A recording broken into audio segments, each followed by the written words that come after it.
네, 네, 안녕하십니까. 안녕하십니까. 안녕하십니까.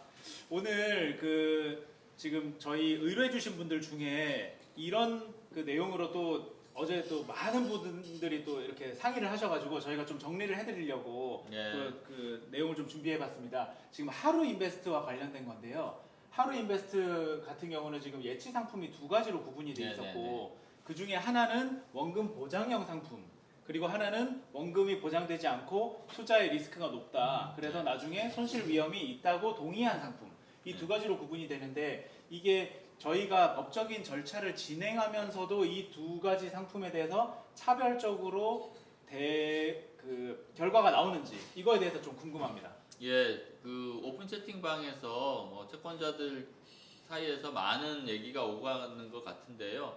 물론 이제 그 상식적으로 봤을 때 그 원금 보장에서 좀 낮은 금리를 이제 받고 원금 보장에서 높은 금리를 받는 채권자 사이에서 좀 차이가 있어야 되는 게 아니냐. 원금 보장 안 되는 거 알고 했고 그로 인해 가지고 지금 손실이 난 거 아니냐. 이렇게 지금 충분히 생각할 수는 있습니다. 그런데 지금 하루 인베스트의 지금 현재 상황에서는 그러한 그 상품별 차이가 크지 않다는 말씀을 먼저 드리겠습니다.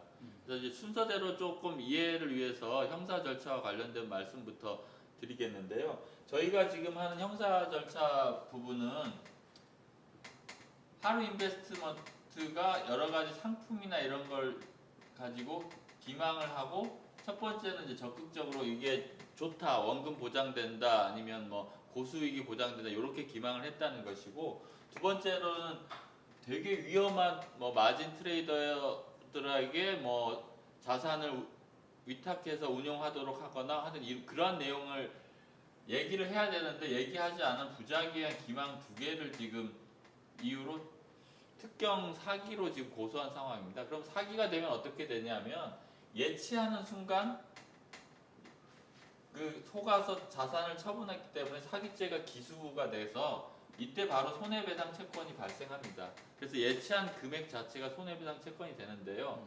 그 손해배상 채권의 특성은 그 불법 행위에 기한 거기 때문에 법률적으로는 법원이 이게 그 피해자가 좀 과실이 있다거나 아니면 이제 피해자가 충분히 어느 정도 좀 인식을 했다거나 여러 사정을 감안해서 그리고 다른 채권자가 많은 경우에는 그 다른 채권자와 다르게 좀 봐야 될 사정이 있으면 책임 제한이라는 것을 통해서 손해배상을 적절하게 감액할 수 있는 권한을 가지고 있습니다. 그래서 감액할 수 있는 권한을 가지고 있다는 말은 뭐냐면 감액할 수도 있고 안 할 수도 있다는 겁니다. 그래서 지금 여기서는 원금 보장 여기에 한 채권자의 수,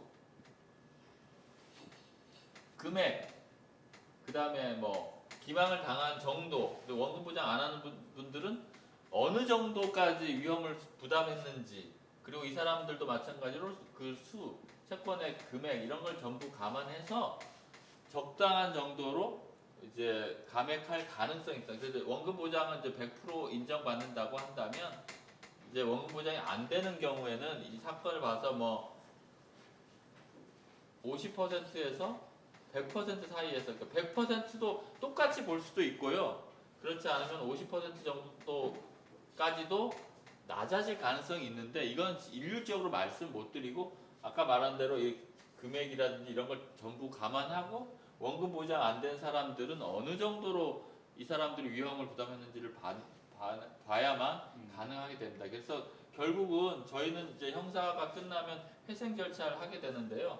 그 회생 절차에서 과연 이 채권자들이 어느 정도의 채권액을 인정받을 수 있는지는 회생법원에서 이런 걸 다 감안해서 정할 것이고 저희는 회생법원과의 긴밀한 교류를 통해서 채권자들의 여기 나와 있는 의사를 반영해서 이 부분은 뭐 어느 정도 이 부분은 똑같이 보든지 아니면 뭐 적어도 뭐 10% 20% 정도 하는 게 타당하다라고 제안을 드리고 그 제안이 회생법원에서 공정하다 이렇게 판단되면 그것대로 회생 계획이 짜여져서 아마 그 채권자들의 동의를 받도록 집회에서 인가 여부를 가리게 될 것입니다. 네. 그리고 또 어제 하루에서 지금 공지가 나온 것처럼 뭐 외부에 투자를 맡겼는데 손실을 받고 그게 보장을 하지 않았던 동의를 했던 사람하고 원금 보장을 했던 상품에 가입한 사람하고 차등해서 앞으로 이 손실 비율에 대한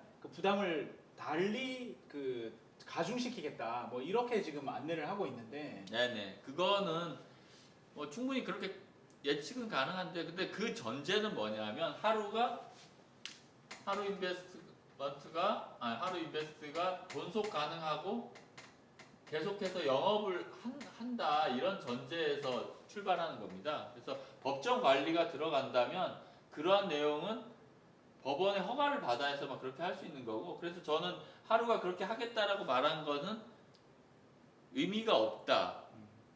법정 관리가 안 들어가서 계속해서 영업을 한다면 본인들이 그렇게 할 수 있겠는데, 그렇게 한다는 것은 자기들이 존속 가능하고 그렇게 영업을 계속 할 수 있다는 뜻이기 때문에, 그렇다고 한다면은 그 원금 보장한 분들은 뭐 너무나 좋은 결과이겠죠. 충분한 자산이 있다는 것이니까. 그런데 저희 법무법인 입장에서는 하루가 그렇게 대응한 것은 일종의 그냥 뭐 말에 불과하고 그렇게 할 수 있는 능력이 없다라고 판단하고 있습니다. 사실 이 원금 보장형 상품이라고 한다면 실제 이 원금 보장을 하기 위한 장치들이 하루 내부에 있어야 되는 거 아닌가요?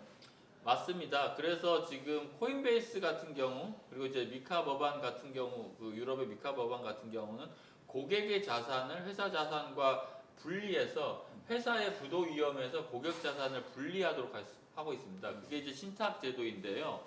그래서 우리나라 지금 정무위를 통과한 가상자산 이용자 보호를 위한 법률에서도 마찬가지로 회사의 도산 위험에서 고객 자산을 분리해야 하기 때문에 신탁 의무를 좀 부여하고 있습니다. 근데 지금 이 상태에서는 아직 하루인베스트가 신탁을 하지 않은 것으로 보이기 때문에, 신탁을 해서 뭐 제3자의 신탁이 됐다고 하면 이런 일이 벌어지지는 않았겠죠. 그게 되게 아쉬운 점이라고 생각하고 있습니다. 그러니까 결국에 원금 보장이라 얘기했지만 이걸 할 수 있는 능력이 원천적으로 없을 가능성이 높다. 맞습니다. 그리고 원금 보장에 예치한 자산하고 원금 보장이 아닌 예치한 자산에 대해서 명백하게 구분해서 과연 운영을 했는지에 대해서는 살펴봐야 되는데, 그거는 저희가 법정 관리 혹은 압수수색을 통한 검찰 조사에서 밝혀진 다음에 고민해 볼 문제라고 생각합니다. 그러니까 이 채권자분들이 지금 나는 다 받아야 된다, 너는 그 손실 감내해라, 이렇게 다투는 거는 의미가 없다는 말씀이신 거네요?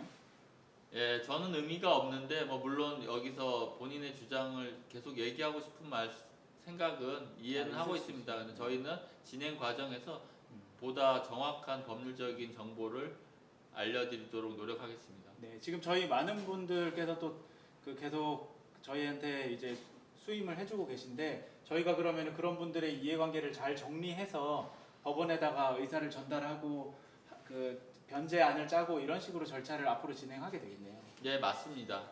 그래서 일단 뭐 원금 보장이 안 되시는 분, 이 상품에 가입하신 분들이라고 하더라도 개인적인 차원에서는 크게 차등이 발생하기는 어렵다. 왜냐하면 아까 말씀드린 대로 이런 기망행위에 의해서 지금 그 원금 보장 상품에 가입했다라고 보기 때문에 결국은 요 형사 절차에서 고소인이 되는 한도 내에서는 원금 보장 안 한 상품에 가입한 분들도 많이 감액되기는 어렵다. 이 정도 말씀드릴 수 있겠습니다. 알겠습니다. 오늘 또 이 궁금한 분들 그 부분에 대해서 또 대표 변호사님께 또 설명 너무 많이 알려드린 거 아닌가요? 그러니까요. 네, 하여튼 뭐 그래도 다른 법무법인에서 많이 갖다 쓰지 않았으면 좋겠습니다. 그러니까요. 뭐 저희 쪽 계속 스터디가 되고 있으니 뭐 고민하지 마시고 의뢰를 주셔서 저희한테 그 계속된 서비스를 잘 받으셨으면 좋겠습니다. 예, 하나 공지드리면 지금부터 이제 최대한 하루인베스트의 어떤 재무 상태라든지 그 사업 구조 내용이 어떤 형식으로 이루어졌는지는